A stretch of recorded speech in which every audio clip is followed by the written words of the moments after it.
కోపంతో ఉన్నటువంటి ద్రోణుడు కవచం విప్పనని ప్రతిజ్ఞ చేశాడు కదా, మట్టు పెట్టింది ఎంతమందినో తెలుసా? అప్పుడే యుద్ధానికి వచ్చిన వెంటనే ఎంతమందిని చంపేశాడంటే 20,000 మంది రధికుల్ని చంపేశాడు.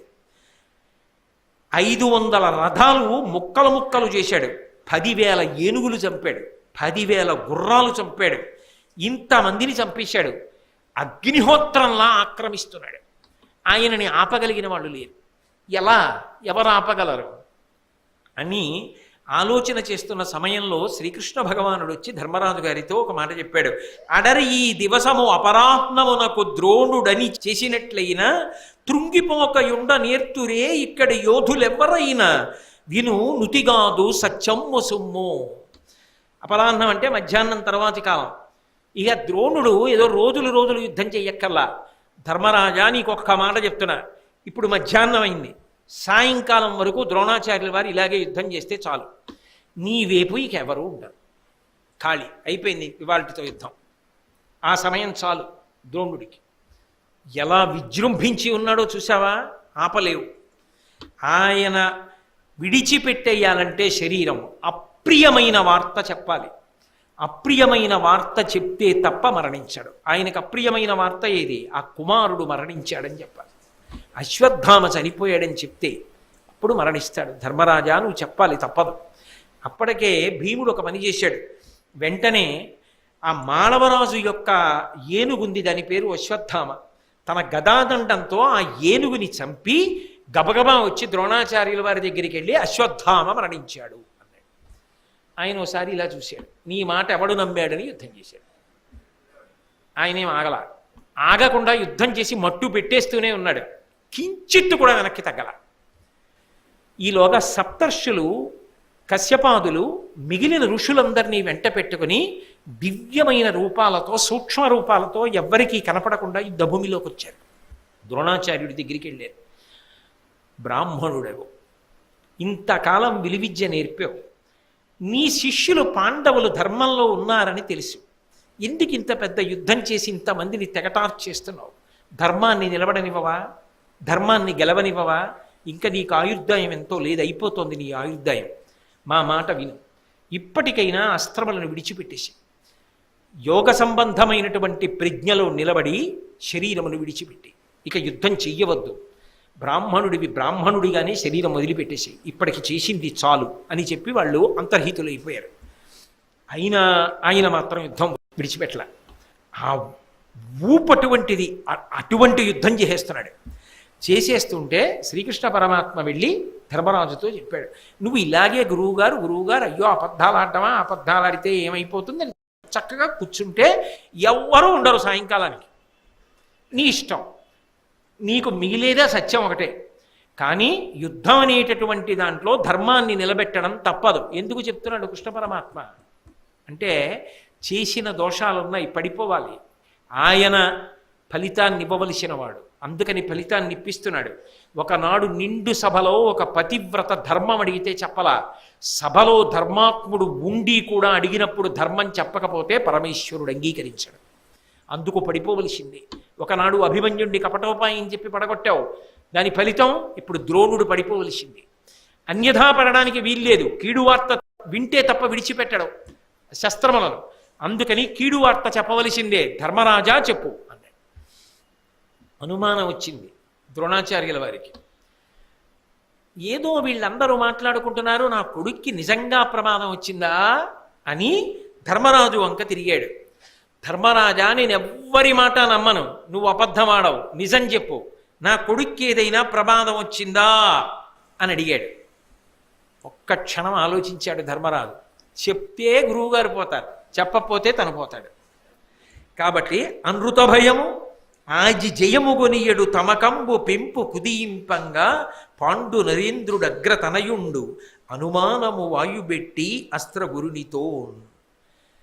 తను గెలవాలన్న తమకం ఎక్కువైపోయి గురువు గారిని అలా అబద్ధం చెప్పి మట్టు పెట్టడమా అన్న శంక తొక్కివేయబడగా, గెలవాలనేటటువంటి తమక బుద్ధితో వలయుకొలది నిలుంగెత్తి వర్ణసమితి అచ్చుపడగా అశ్వత్థామ సత్యే అనియే అని పదంపడి అల్లన అతని చెవికి వినగరాకుండా కుంజరమనియ అధిపా. బాగా గట్టిగా అశ్వత్థామ హతః, అశ్వత్థామ చనిపోయాడు అని ఆ యుద్ధం చప్పుల్లో గురువుగారి చెవిలో పడకుండా కుంజరః అన్నాడు. ఏనుగు చచ్చిపోయింది. ఈ మాట విన్నాడు. విన్నా కూడా ఎదురుగుండా దృష్టజ్యుమ్నుడు నిలబడి బాణాలు వేసేస్తున్నాడు. వదిలిపెట్టేస్తాడేమో, మరి అందుకోసం కదా పుట్టాడు. బాణాలు వేస్తున్నాడు. చూశాడు. చూసి వీడు నా మీద బాణములు కుప్పించేస్తున్నాడు, వీడేమో అశ్వత్థామ చనిపోయాడు అంటున్నాడని పట్టు తప్పిపోతోంది. బాహువులు సరిగ్గా పనిచేయట్లా. మనసంతా కలత చెంది బరువెక్కిపోయింది. ఏ అస్త్రమంత్రములు జ్ఞాపకానికి రావట్లేదు. నిలబడలేకపోతున్నాడు. ఏదో నిస్సత్తు వచ్చేస్తోంది. ఆ కొడుకు జ్ఞాపకానికి వస్తున్నాడు. మనసంతా కలచి వేస్తోంది. ధర్మరాజు చెప్పాడే, అబద్ధం కాదు కదా అనుకున్నాడు. అయినా దృష్టజ్యుమ్నుడిని విడిచిపెట్టకుండా యుద్ధం చేశాడు. చేసి 85 సంవత్సరముల వయస్సు కలిగినటువంటి ద్రోణుడు ఆఖరి కొద్ది నిమిషాల్లో 21,000 మందిని చంపేశాడు. ఆ స్థితిలో అంటే ఆ రోజు ఆయన నిలబడి ఉంటే ఇక ధర్మరాజు గారికి జయం ఉందా? ధర్మం నిలబడుతుందా? అందుకు పడగొట్టించేశాడు కృష్ణ పరమాత్మ. ధర్మం నిలబడాలి, చేసిన దోషములు ఉన్నాయి. ఎంత గొప్పవాడైనా శరీరం పడ్డానికి ఏదో నిమిత్తం ఉంటుందిగా, మరి పరమేశ్వరుడు పడగొట్టిస్తున్నాడు. కానీ ఇంత యుద్ధం చేస్తున్నా అప్పటికి మహానుభావుడు 4 రోజులు యుద్ధం చేశాడు. ఒక రాత్రి యుద్ధం చేశాడు. 5వ రోజు 20 గడియలు యుద్ధం చేశాడు. చేసి ఇక కొడుకు అదే పనిగా జ్ఞాపకానికి వచ్చేస్తున్నాడు. ఏమి జ్ఞాపకానికి రావట్లా, చేతులు పట్లు ఇవ్వట్లేదు.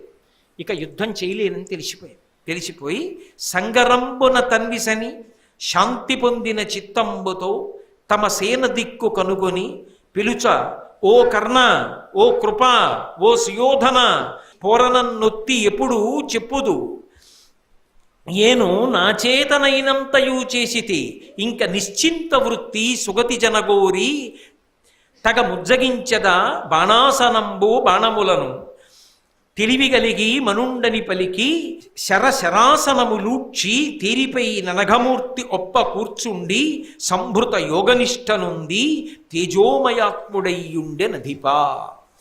చేసిన యుద్ధం చాలు అని సంతోషించి ధనుర్బాణములను పక్కన పారేసి వెనక్కి వెళ్ళి రథంలోకి పద్మాసనం వేసి కూర్చుంటున్నాడు.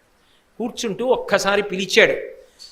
ఆ పిలిచినప్పుడు, ఓ కర్ణ, ఓ కృపాచార్య, ఓ దుర్యోధన, యుద్ధం చెయ్యి, యుద్ధం చెయ్యి, యుద్ధం చెయ్యి అని నన్ను పట్టుకుని పొడి చేశారు కదా, నేను చెయ్యగలిగినంత యుద్ధం చేశాను, చంపగలిగినంత మందిని చంపాను, చాలు, ఇక శాంతి పొందారు. ఇక యుద్ధం చెయ్యాలనుకోవట్లేదు, ధనుర్బాణములు విడిచిపెట్టారు, కీడైన మాట విన్నాను అని రథంలో వెనకాతల కూర్చుని పద్మాసనం వేసుకుని ఉత్తర క్షణంలో యోగనిష్టలోకి వెళ్ళిపోయాడు. అసలు ఏమి అదుపండి ఆయనకి. అంత ఉద్వేగంలో ఉన్నవాడు మనసుని నిలబెట్టేశాడు. నిలబెట్టేసి ఆత్మతో లయం చేసేసి మూలాధార చక్రం దగ్గర నుంచి ప్రాణవాయువులని పైకి పంపించాడు. పంపించి బ్రహ్మరంధ్రాన్ని భేదించి బ్రహ్మలోకంలోకి వెళ్ళిపోయాడు. ఎంత ఒక్క క్షణంలో ఇంత గొప్ప ద్రోణుడు రథం వెనకాతల కూర్చుని యోగనిష్టతో ఆ శరీరాన్ని భేదించుకుని బ్రహ్మలోకానికి వెళ్ళిపోయాడు. వెళ్ళిపోతూ ఉండగా చూసినటువంటి వాళ్ళు ఎవరు అంటే కృష్ణ పరమాత్మ చూశాడు. విడిపోతున్నాడు, ద్రోణుని యొక్క తేజస్సు బ్రహ్మలోకానికి వెళ్ళిపోయింది. అర్జునుడు చూశాడు, ధర్మరాజు చూశాడు, కృపాచార్యుడు చూశాడు, సంజయుడు చూశాడు. వీరు తప్ప ఆయన యొక్క తేజస్సు శరీరాన్ని భేదించి బ్రహ్మలోకానికి వెళ్ళిపోవడం ఇంకెవ్వరూ చూడలేకపోయారు. కానీ దృష్టజ్యుమ్నుడు మాత్రం ఎదురు భీముడి రథం మీద ఉన్నాడు కదా, ఎప్పుడైతే ధనుర్బాణములను కింద పడేశాడో ద్రోణాచార్యుల వారు, ఆయన యోగనిష్టలో కూర్చున్నాడో ఇదే సందు వదిలిపెట్టేశాడు. ఇప్పుడు తప్ప చిక్కడు. యుద్ధానికి ముందే చెప్పాడు, నేను ధనుర్బాణములు వదిలిపెట్టినప్పుడే చంపగలనని. ఒక్కసారి కత్తి పట్టుకుని దూకి ద్రోణాచార్యుల వారి రథం ఎక్కాడు. ఎక్కి అరథముపైకి దాటి కుపితాత్మత ద్రోణు శవంబు కేశముల్ గరమున బెట్టమర్చికొని ఖడ్గహతిన్ మెడత్రుంచి వైచె సత్వరముగా మానుమను వాక్యముతో నరుడేగా తప్పు సొమ్మురమని ధర్మజుండు దివిముట్టు నిలుంగున బిట్టదల్పగన్. ఆ రథం మీదకి ఎక్కి, నిజానికి అప్పటికి ద్రోణాచార్యుల శరీరాన్ని విడిచిపెట్టారనేగా తెలుగు భారతం ఇంత స్పష్టంగా చెప్తోంది. అందుకే ద్రోణుశవంబు అన్నాడు. ప్రాణములు లేవు, కానీ ద్రోణుడు ఉన్నాడనుకొని, అంటే ప్రాణం ఉందనుకొని దృష్టజుమ్నుడు ఆయన యొక్క జుట్టు పట్టుకొని ఆ కంఠాన్ని కత్తితో నరికేస్తున్నాడు. అర్జునుడు చూశాడు. అయ్య బాబోయ్, గురువుగారు రావు రే, వద్దు వద్దు అని అరుస్తూ పరిగెత్తుకొస్తున్నాడు. అవతల ధర్మరాజు గురువుగారు గురువుగారు ముట్టుకోకు ముట్టుకోకు అని అరుస్తున్నాడు. ఇంతమంది అరుస్తున్న అవకాశం వచ్చింది, జార విడుచుకోకూడదని చెప్పి కత్తి పెట్టి ఆయన కంఠాన్ని తరిగేశాడు. దృష్టజుమ్నుడు తరిగేసి శిరస్సు తీసి కింద పారేశాడు. అక్కడితో పరమ మహాత్ముడు, అపారమైన ధార్మిక నిష్ట కలిగినవాడు, ఆఖరికి యుద్ధభూమిలోనే వెళ్ళిపోవాలనుకున్నవాడు, కారణజన్ముడైన దృష్టజుమ్నుడు అటు ఉన్నాడు కనుక నా శిష్యులకి దోషం రాకుండా భగవంతుడిచ్చిన వరం కాబట్టి దృష్టజుమ్నుడి చేతిలో తన శరీరాన్ని పడగొట్టుకుంటాననుకున్నవాడు, బ్రతికున్నంత కాలం శిష్యుల్ని పిల్లల కన్నా ఎక్కువగా ప్రేమించినవాడు, ధర్మం కోసం తన శరీరం విడిచిపెట్టడానికి సిద్ధపడినవాడు, భీష్ముడితో పాటు ఉన్నాడు కనుక భీష్ముడితో పాటే యుద్ధం చెయ్యాలని నిర్ణయించుకొని ధర్మం తప్పకుండా చేసినన్నాళ్ళు అంత గొప్ప యుద్ధం చేసినవాడు, తప్పు చేస్తున్నానని తెలిసి కూడా తన పక్షాన్ని రక్షించుకోవడానికి వంచనతో అభిమన్యు కుమారుణ్ణి పడగొట్టడానికి కూడా సిద్ధపడినవాడు, పరశురాముడి అనుగ్రహంతో విలువిద్య నేర్చుకుని కారణజన్ముడై ఈ ప్రపంచంలో ఉన్నటువంటి విలువిద్య సంబంధమైనటువంటి పరిణతి పొందిన వీరులందరినీ తీర్చిదిద్దినవాడు, అంతటి మహోత్కృష్టమైనటువంటి గురుస్వరూపం. అసలు భారత యుద్ధంలో ఇంతమంది అధర్మాత్ములందరూ మట్టు పెట్టబడడానికి కావలసినన్ని అస్త్రములను పాండవులకు కట్టబెట్టినటువంటి వాడు, నిస్వార్థపరుడు, జీవితంలో ఎన్నో కష్టాలు చూసినవాడు, ఉద్ధానపతనములు చూసినవాడు, బ్రతికున్నంతకాలం అందరూ కలిసి ఉండాలని చివరి వరకు తాపత్రయపడినవాడు, తన మాట చెల్లక కళ్ళ ముందు యుద్ధం జరుగుతుంటే కన్నీళ్లతో యుద్ధం చెయ్యడం వినా మార్గం లేక చేసినవాడు, చిట్ట చివరికి ఆ దృష్టజుమ్నుడి చేతిలో తల తరగబడగా ప్రాణములను విడిచిపెట్టి యోగ మార్గంలో ఆఖరి క్షణంలో కూడా ఆ కొడుకు మీద మమకారం, ఆ కీడైన వార్త విన్న తర్వాత ఆ ధనస్సుని బాణములను విడిచిపెట్టి తన మరణానికి ఎలా అవకాశం కలుగుతుందో కూడా నిర్భయంగా ధర్మం కోసం చెప్పేసినవాడు, యోగ మార్గంలో శరీరాన్ని భేదించి బ్రహ్మలోకాన్ని చేరిపోయి మహానుభావుడు కారణజన్ముడై మహాభారతాన్ని శాసించి తుదిశ్వాస విడిచిపెట్టాడు. కానీ ద్రోణాచార్యుల వారు ఈ భూమి ఉన్నంతకాలం స్మరింపబడుతూనే ఉంటాడు.